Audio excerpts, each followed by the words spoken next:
নির্বাচন করার ঘোষণা দিয়ে উপদেষ্টা থেকে পদত্যাগ করেছেন আসিফ মাহমুদ সজীব ভুঁইয়া। ঢাকা 10 থেকে নির্বাচন করবেন তিনি। বিষয়টা এখন অনেকটাই নিশ্চিত। তাই অনেকের কৌতূহলে জিজ্ঞাসা, কে জিততে চলেছে ঢাকা 10 আসনে? জুলাই গণ অভ্যুত্থানের শীর্ষ নেতা আসিফ মাহমুদ নাকি বিএনপির প্রভাবশালী নেতা রবিউল আলম? আসন্ন ত্রয়োদশ জাতীয় সংসদ নির্বাচনকে সামনে রেখে ঢাকা 10 আসন নিয়ে আলোচনা তুঙ্গে। আসনটিতে প্রথমে দলীয় প্রার্থী ঘোষণা করেনি বিএনপি, তবে দ্বিতীয় দফায় শেখ রবিউল আলমকে মনোনয়ন দেওয়া হয়। আসিফ মাহমুদ নির্বাচন করার ঘোষণা দেওয়ায় জমে উঠছে লড়াই। নতুন করে চ্যালেঞ্জের মুখোমুখি শেখ রবিউল। শেষ পর্যন্ত জয়ী হবেন কে, তা নিয়ে চলছে আলোচনা ও বিচার বিশ্লেষণ।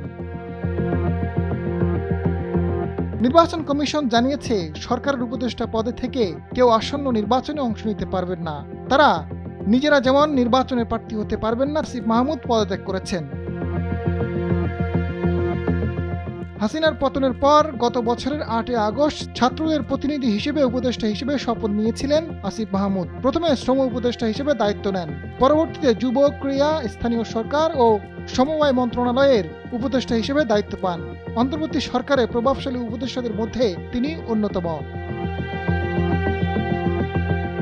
উপদেষ্টা আসিফ মাহমুদের প্রভাব সম্পর্কে কম বেশি সবার জানা। আদালত থেকে রায় পাওয়ার পরও মেয়র পদে বসতে পারেননি বিএনপির নেতা ইশরাক হোসেন, যার জন্য তিনি প্রকাশ্যে উপদেষ্টা আসিফ মাহমুদকে দায়ী করেছেন।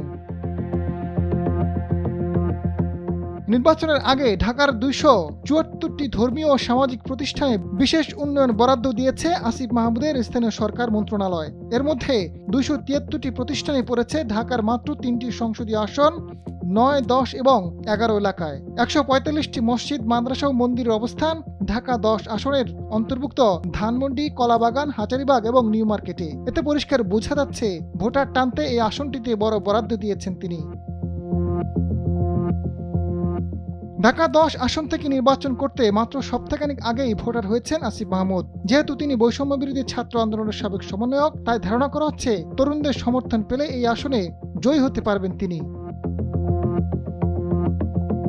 এদিকে শেখ রবিউল আলম বিএনপির জাতীয় নির্বাহী কমিটির সদস্য ও প্রভাবশালী তরুণ নেতা। ফ্যাসিবাদ বিরোধী আন্দোলনের সংগ্রামে রাজপথে ছিলেন, হামলা মামলা নির্যাতনের শিকার হয়েছেন, জেলও খেটেছেন। তিনি তারুণ্যবাদ ও উন্নয়নমুখী চিন্তাধারা লালন করেন। ঢাকা 10 আসনে নাসিরউদ্দিন অসীমকে হটিয়ে বিএনপির মনোনয়ন পেয়েছেন তিনি। তার ব্যাপক জনসমর্থন রয়েছে। ঢাকা 10 আসনে বিএনপির প্রার্থী শেখ রবিউল আলম ছাড়াও রয়েছে জামায়াতের প্রার্থী অ্যাডভোকেট জসিমউদ্দিন। জামায়াতেরও বড় একটা একক সমর্থন রয়েছে, ফলে জয় পেতে জামায়াত বিএনপির শক্তিশালী 2 প্রার্থীর বিরুদ্ধেই লড়তে হবে আসিফ মাহমুদকে। আজাদ ফারুক, সময়ের আলো।